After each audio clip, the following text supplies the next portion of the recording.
दोस्तों नमस्कार। आप सभी का आपके अपने चैनल करियर अड्डा फॉर यू में एक बार फिर से स्वागत है। दोस्तों, देश के पब्लिक सेक्टर के सबसे बड़े बैंक भारतीय स्टेट बैंक यानी एसबीआई ने जूनियर एसोसिएट्स यानी क्लर्क भर्ती 2025 के लिए आधिकारिक नोटिफिकेशन जारी कर दिया है। क्लर्क के कुल 76,589 पदों पर नियुक्ति की जाएगी, जिसमें रेगुलर और बैकलॉग वैकेंसी दोनों शामिल है। ये भर्ती लाखों युवाओं के लिए देश के सबसे बड़े सरकारी बैंक में नौकरी का शानदार अवसर लेकर आई है। आज की इस वीडियो में हम इसी वैकेंसी के बारे में विस्तार से जानकारी साझा करेंगे, तो चलिए बिना कोई देर के ये वीडियो शुरू करते हैं।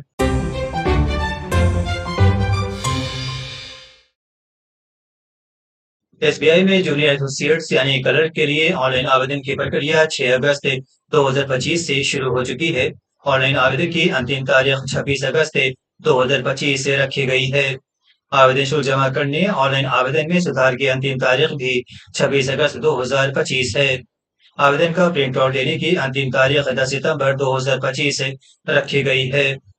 ऑनलाइन पीटी एग्जामिनेशन सितंबर 2025 में आयोजित किया जाएगा, वहीं ऑनलाइन मेन एग्जामिनेशन नवंबर 2025 में आयोजित किया जाएगा। आइए देखते हैं एसबीआई क्लर्क के लिए रेगुलर वैकेंसी कितनी रखी गई है। इसमें सामान्य वर्ग के लिए 2255 वैकेंसी रखी गई है, वहीं ईडब्ल्यूएस के लिए 508, ओबीसी एनसीएल के लिए 1179, एससी के लिए 788 और एसटी के लिए 450 वैकेंसी रखी गई है। इस तरह वैकेंसी की कुल संख्या 5180 होती है।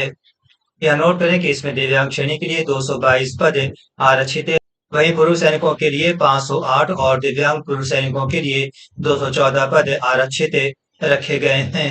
आइए देखते हैं क्लर्क के लिए बैकलॉग वैकेंसी कितनी रखी गई है। इसमें ओबीसी एनसीएल के लिए 86 रिक्तियां रखी गई हैं, वहीं एससी के लिए 91, एसटी के लिए 226, दिव्यांग श्रेणी के लिए 196, पुरुष सैनिकों के लिए 613 और दिव्यांग पुरुष सैनिकों के लिए 197 रिक्तियां रखी गई हैं। इस तरह बैकलॉग वैकेंसी की कुल संख्या 1409 होती है। इस तरह रेगुलर 5180 और बैकलॉग 1409 वैकेंसी मिलाकर रिक्तियों की कुल संख्या 6589 होती है। आइए देखते हैं वैकेंसी की अधिक संख्या वाले 10 सर्कल और राज्य कौन कौन से हैं और वहाँ की स्थानीय भाषा क्या है। इससे पहले नंबर पर लखनऊ नई दिल्ली सर्कल है, इसकी स्थानीय भाषा हिंदी और उर्दू है। यहाँ वैकेंसी की कुल संख्या 514 है।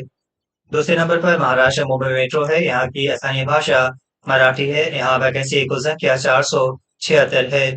तीसरे नंबर पर भोपाल सर्कल है, इसमें मध्य प्रदेश और छत्तीसगढ़ आता है। यहाँ की स्थानीय भाषा हिंदी है। यहाँ वैकेंसी की कुल संख्या 320 है। इसके बाद आंध्र प्रदेश का अमरावती सर्कल है, यहाँ की स्थानीय भाषा तेलुगु और उर्दू है। यहाँ वैकेंसी की कुल संख्या 310 है।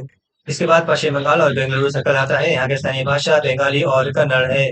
यह वैकेंसी की कुल संख्या क्रमशः 270 है। इसके बाद राजस्थान का जयपुर सर्कल है, यहाँ की स्थानीय भाषा हिंदी है। यह वैकेंसी की कुल संख्या 260 है। इसके बाद बिहार का पटना सर्कल है, यहाँ की स्थानीय भाषा हिंदी और उर्दू है। यह वैकेंसी की कुल संख्या 260 है। इसके बाद आंध्र प्रदेश का हैदराबाद सर्कल है, यहाँ की स्थानीय भाषा तेलुगु और उर्दू है। यहाँ वैकेंसी की कुल संख्या 250 है। इसके बाद गुजरात का गांधीनगर सर्कल है, यहाँ की स्थानीय भाषा गुजराती है। यहाँ वैकेंसी की कुल संख्या 220 है। इसके बाद झारखंड का रांची सर्कल है, यहाँ की स्थानीय भाषा हिंदी और संथाली है। यहाँ वैकेंसी की कुल संख्या 130 है। आइए देखते हैं एसबीआई क्लर्क के लिए आयु सीमा कितनी रखी गई है। जनरल ईडब्ल्यूएस के लिए आयु सीमा 20 से 28 साल रखी गई है, वहीं ओबीसी एनसीएल के लिए 20 से 31 साल, एससी एसटी के लिए 20 से 33 साल, दिव्यांग श्रेणी में जनरल और ईडब्ल्यूएस के लिए 20 से 38 साल, दिव्यांग श्रेणी में ओबीसी के लिए 20 से 41 साल, दिव्यांग श्रेणी के लिए एससी एसटी में 20 से 43 साल और पूर्व सैनिकों के लिए आयु सीमा 20 से 31 साल रखी गई है। यह नोट करें कि अभ्यर्थी की आयु सीमा गणना दिनांक 1 अप्रैल 2025 के आधार पर की जाएगी। ये भी नोट करें कि ऑनलाइन आवेदन के बाद किसी भी उम्मीदवार को अपनी श्रेणी में कोई परिवर्तन की अनुमति नहीं दी जाएगी। आइए देखते हैं इस पद के लिए एजुकेशन क्वालिफिकेशन क्या रखा गया है। उम्मीदवारों को 31 दिसंबर 2025 तक मान्यता प्राप्त विद्यालय से किसी भी विषय में स्नातक उत्तीर्ण होना चाहिए। जो उम्मीदवार अपने स्नातक के अंतिम वर्ष सेमेस्टर में है, वे भी इस शर्त के साथ अंतिम रूप से आवेदन कर सकते हैं कि अगर उन्हें दस्तावेज सत्यापन के लिए बुलाया जाता है तो उन्हें 31/12/2025 को या उससे पहले स्नातक परीक्षा उत्तीर्ण करने का प्रमाण पत्र प्रस्तुत करना होगा। मेडिकल इंजीनियरिंग, चार्टर्ड अकाउंटेंट और कॉस्ट अकाउंटेंट जैसी योग्यता रखने वाले उम्मीदवार भी इस पद के लिए पात्र हैं। इंटीग्रेटेड ड्यूअल डिग्री प्रमाण पत्र रखने वाले उम्मीदवारों को यह सुनिश्चित करना होगा कि इंटीग्रेटेड ड्यूअल डिग्री उत्तीर्ण करने की तारीख 31/12/2025 को या उससे पहले हो। आइए देखते हैं इस पद के लिए चयन प्रक्रिया किस प्रकार से होगी। ये परीक्षा 3 चरणों पीटी मेन और निर्देश चुनी गई स्थानीय भाषा की परीक्षा के रूप में आयोजित की जाएगी। आइए देखते हैं पीटी परीक्षा किस प्रकार से आयोजित की जाएगी।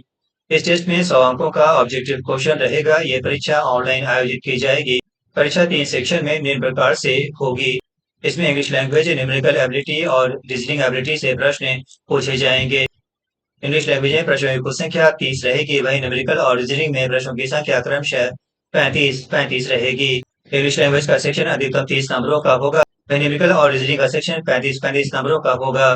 तीनों सेक्शन के लिए अभ्यर्थियों को क्रमशः 20 मिनट की अवधि उपलब्ध कराई जाएगी।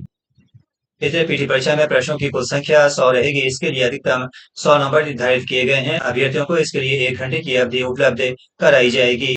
आइए देखते हैं फेज 2 यानी मेन एग्जामिनेशन किस प्रकार से आयोजित किया जाएगा। इस टेस्ट की अवधि 2 घंटे 40 मिनट की होगी और इसमें कुल 200 नंबरों के 4 सेक्शन निम्न प्रकार से होंगे। इसमें general financial awareness, general English, quant और रीजनिंग एबिलिटी और कंप्यूटर एप्टीट्यूड से प्रश्न पूछे जाएंगे।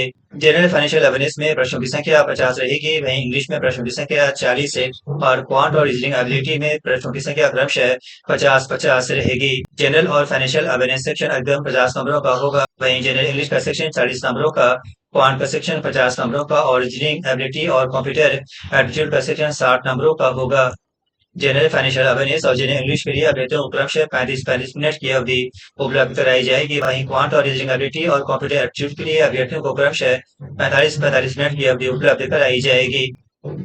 इस मुख्य परीक्षा में प्रश्नों की कुल संख्या 190 रहेगी। इसके लिए अधिकतम 200 नंबर निर्धारित किए गए हैं।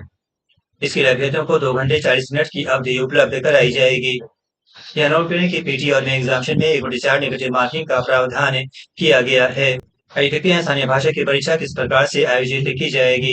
अंतिम रूप से चयनित अभ्यर्थी जिन्होंने 10वीं या 12वीं में आवेदित राज्य के निर्देश स्थानीय भाषा का अध्ययन नहीं किया, उन्हें स्थानीय भाषा कौशल परीक्षा देनी होगी। परीक्षा का पैटर्न निम्न प्रकार का होगा। नॉन वर्बल टेस्ट में ऑब्जेक्टिव और सब्जेक्टिव दोनों प्रकार के प्रश्न रहेंगे। दोनों में पैसेज की संख्या क्रमशः 3 रहेगी। इसमें प्रश्नों की संख्या क्रमशः 15 रहेगी। इसके लिए अधिकतम 15 नंबर निर्धारित किए गए हैं। वहीं वर्बल टेस्ट 20 नंबरों का आयोजित किया जाएगा। यह नोट करें कि जिन उम्मीदवारों के पास 10वीं कक्षा या उससे ऊपर के क्लास में चुनी गई स्थानीय भाषा का अध्ययन करने का प्रमाण पत्र उपलब्ध है, उन्हें भाषा परीक्षा देने की आवश्यकता नहीं होगी। आइए देखते हैं अंतिम चयन किस प्रकार से होगा। मुख्य परीक्षा में प्राप्त अंकों के आधार पर अंतिम मेरिट सूची तैयार की जाएगी। फाइनली मेरिट लिस्ट तैयार करने के लिए पीटी में प्राप्त अंकों को नहीं जोड़ा जाएगा।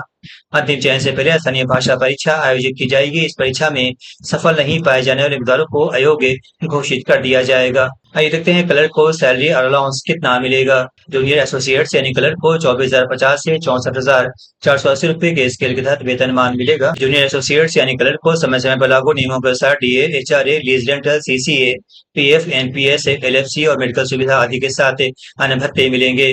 यह नोट करें कि प्रारंभिक के वेतनमान पर मुंबई केंद्र में अप्रोक्सीमेट सीटीसी 5,52,000 रुपए होता है। आइए देखते हैं इस परीक्षा के लिए आवेदन शुल्क कितना रखा गया है।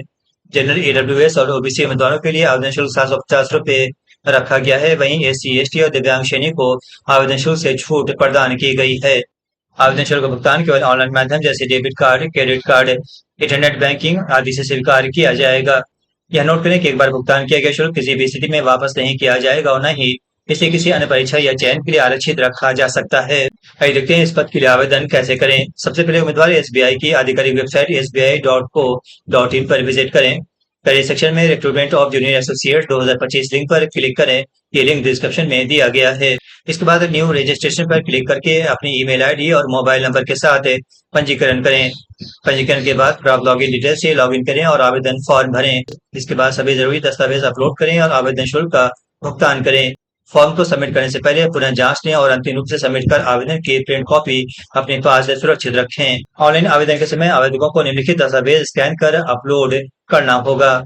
इसमें पहला है पासपोर्ट साइज फोटो जेपीजी और जेपीजी फॉर्मेट में, हस्ताक्षर जेपीजी जेपीजी फॉर्मेट में, शैक्षणिक प्रमाण पत्र 10वीं 12वीं स्नातक से संबंधित मार्कशीट, डिग्री सर्टिफिकेट पीडीएफ प्रारूप में, बाएं अंगूठे का निशान जेपीजी जेपीजी प्रारूप में, जन्म तिथि का प्रमाण पत्र पीडीएफ प्रारूप में, आईडी प्रूफ, आधार, पैन आदि पीडीएफ प्रारूप में।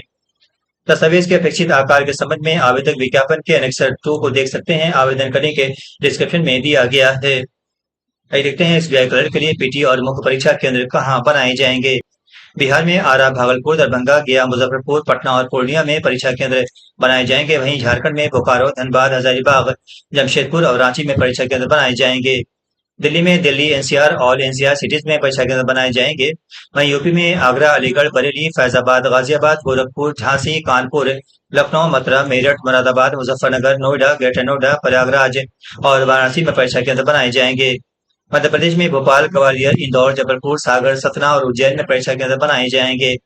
वहीं पश्चिम बंगाल में आसनसोल, दुर्गापुर, ग्रेटर कोलकाता, हुगली, हावड़ा, कल्याणी, सिलीगुड़ी, बर्धमान और बांकुड़ा में परीक्षा केंद्र बनाए जाएंगे।